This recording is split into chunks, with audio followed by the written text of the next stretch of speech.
York. That is right. So, back in March of 2020, the lights went down on Broadway, and Broadway has not reopened since then. We are scheduled to reopen soon. September of 2021, Broadway is back.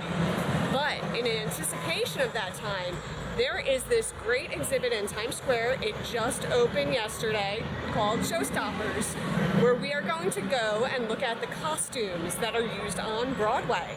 So let's go see this.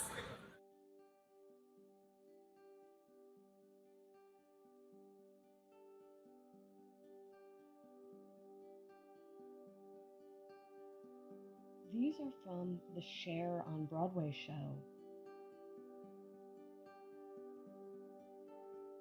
Look at all the detail and embellishments that are on this.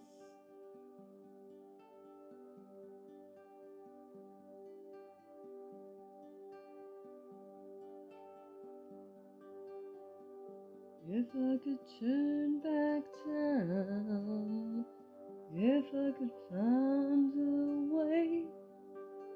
Yep, that's right. These costumes are from Ringling Brothers and Barnum and Bailey Circus. Oh, look at these boots.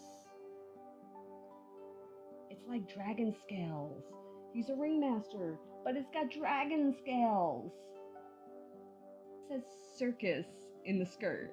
It says circus! And there's somebody on a flying trapeze. Broadway Cares. These iconic red buckets appear at theaters nationwide. Support Broadway Cares Equity Fight Aid. Donations dropped in the buckets help provide meals and medication, health care, and hope to those affected by HIV/AIDS, COVID-19, and other illnesses, and support the social service programs of the Actors Fund. And that's an example of the red bucket. On this cool spacesuit looking costume. Here we have a Dear Evan Hansen photo op. I tried to take a picture in it, but it didn't come out so good. But that's okay. And these costumes over here are from the play Six. I hadn't heard of it before, so when Broadway reopens, I'm definitely going to have to check this out. Look at these outfits. Oh, wow.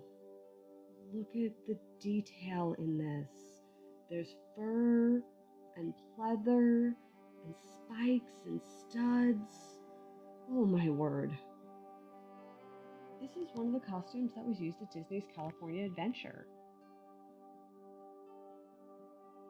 Look at all that beading. That is incredible.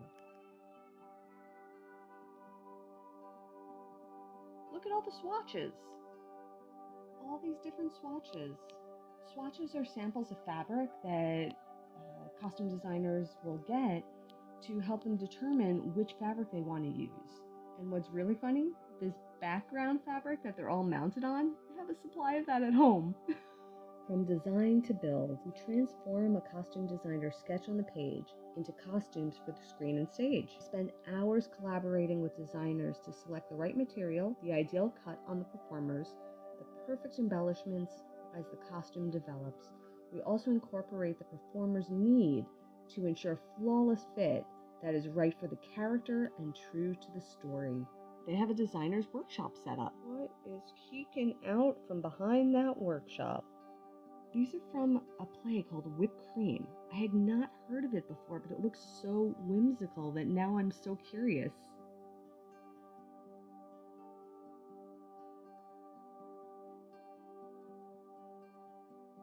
Prince Ali, fabulous he, Ali Ababa.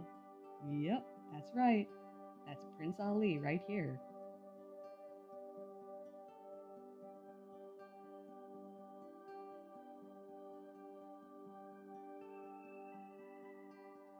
I want to zoom in on the beadwork on this because it is absolutely mind-blowing.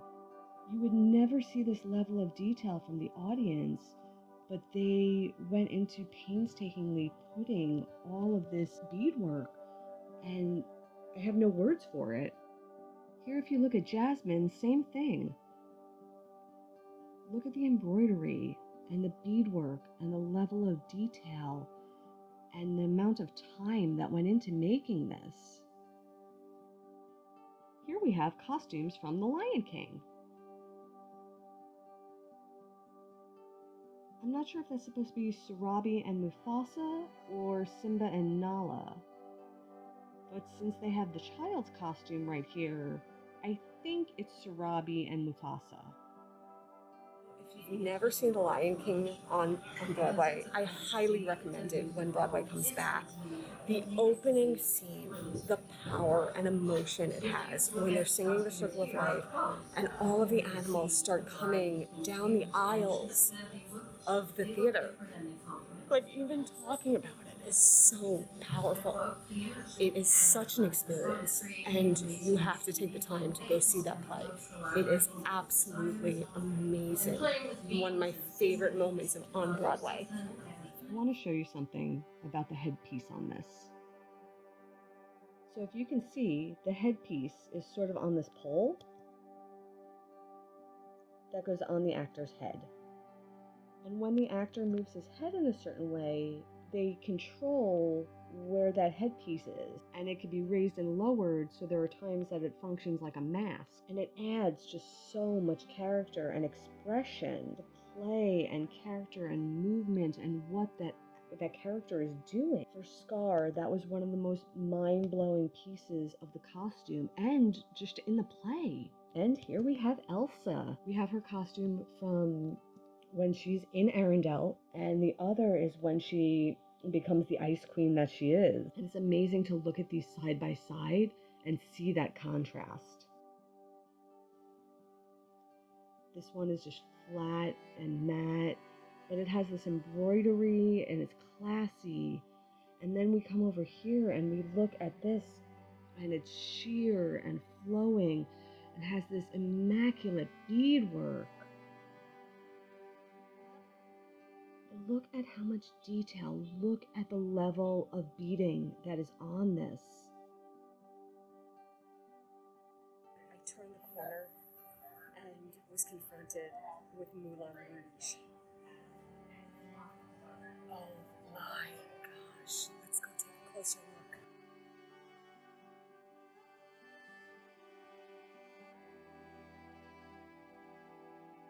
We have Harold Zidler in his ringmaster style attire and some great striped pants. And of course we have Satine, the sparkling diamond. Let's look at this corset here and see what the sparkling diamond wears. This is shiny.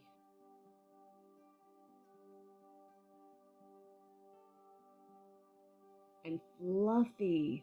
Look at this tail. Look at this bustle. And these shoes. Oh, these shoes. The shoes, I need. And look, the whole thing.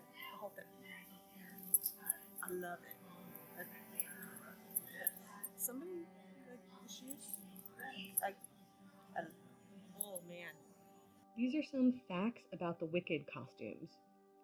So, for example, one Emerald City costume requires 900 yards of organza ribbon, which is then ombre dyed and gathered. 900 yards in one costume. That's incredible.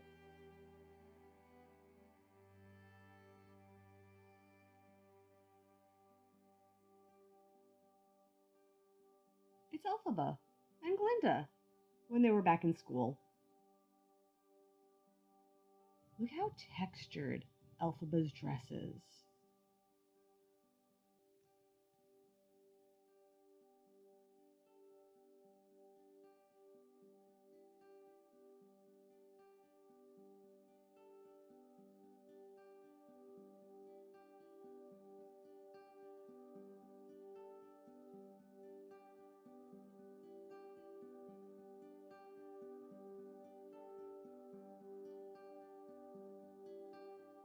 There's some different hats here, and something that I learned is a trick that they use is to use magnets. they'll put a magnet under the actor's wig, and then there's magnets in the hat, which helps the hat stay in place during the performance. I thought I had a lot of thread at home, but this is a lot of thread. I've never seen a spool of thread this big before. Those threads are like as big as my head. That's a huge spool of thread.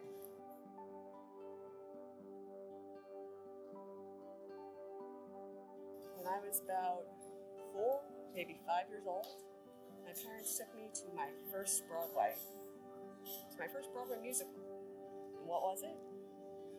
Starlight Express. And to this day, I know the music. And to this day, I remember that night and the experience that we had there. And seeing all the actors on skates zipping all over the place. I will never forget that night. That's Broadway in my soul.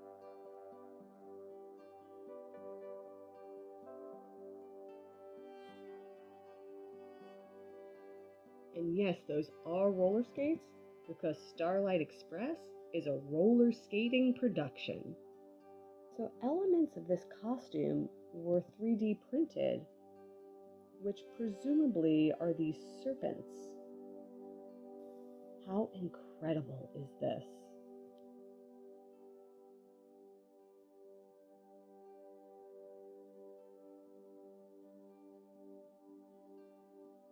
Look at those jewels in his eyes.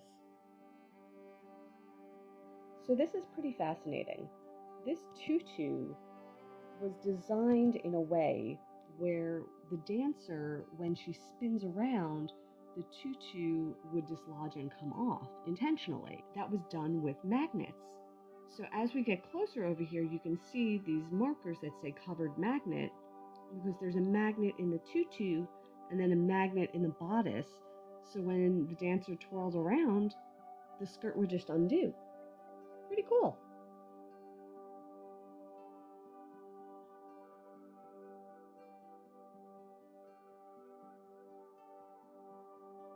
There's something about the simplicity of the costumes from Chicago that just work so well with the storytelling. Because you just have to know. Yeah, they're coming. Yeah, they're coming. And those dresses let you know. If you have ever in your life been to New York at Christmas time, you will know what I'm about to show you. This is the infamous Rockettes toy soldier costume. So this is from the famous scene where at the end, all of the Rockettes interlock their arms and they one by one fall down onto each other in a line. Here's a little known Mercury fact. When I was a little kid, my dream job, I wanted to be a Rockette. I grew up to be tall enough, but I didn't have the dance training for it. But that was 3-year-old Mercury's big dream, was to be a Rockette. And if you're not familiar with what a pattern looks like, here's an example of a pattern that was used to make a Hamilton costume.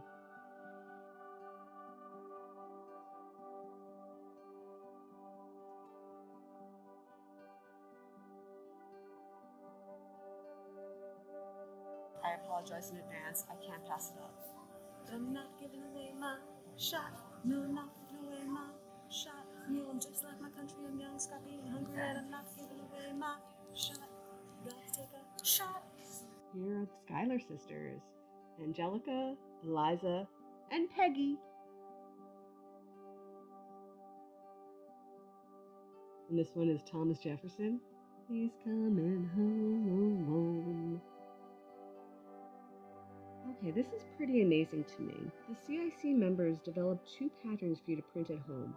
The CIC Pattern Project, the brainchild of costume design associate Sky Swister, allows you to create your own Hamilton-inspired Spencer jacket from a design from Tony Award winner Paul Tazewell, or try your hands at a dress inspired by a design from Emmy Award winner Donna Zawalska from The Marvelous Mrs. Maisel. And here's the barcode. So if you want to get the pattern, you scan here. And this is what the coat pattern looks like when it's been put together. And this is what the dress pattern looks like when it's put together. Of all the plays that I've ever been able to see, I've actually been able to see Phantom of the Opera multiple times, and it's the play I've seen the most out of any of the plays on Broadway. And never in my life did I ever think I'd be able to get this close to these costumes from Masquerade. I remember when I was a kid in elementary school, I would take this book out of the library. It was like an oversized coffee table book, and it was about the costumes of Phantom of the Opera. And now I'm standing just feet away from these costumes that I admired so much since I was so little. This is amazing.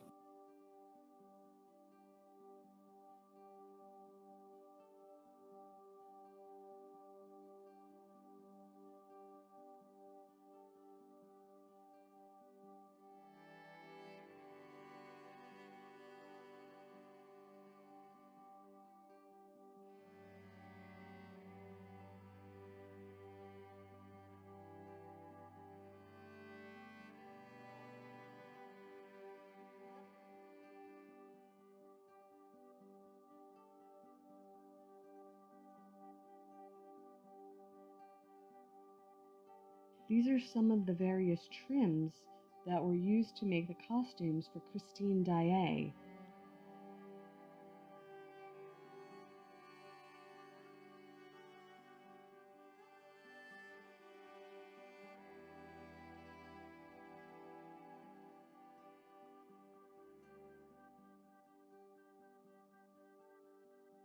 This has been an absolutely wonderful time. This exhibit is amazing. You get so close to these costumes and really get a new appreciation for what Broadway is and means, and the work that goes into creating the characters that come alive on stage. If you have a chance, you should come on down to Showstoppers. They're here for the next 8 weeks. They just opened this weekend, so you still have 8 weeks to get here and check this out. And I really recommend it. I had a wonderful time here. And until next time, stay inspired by everybody. Take care.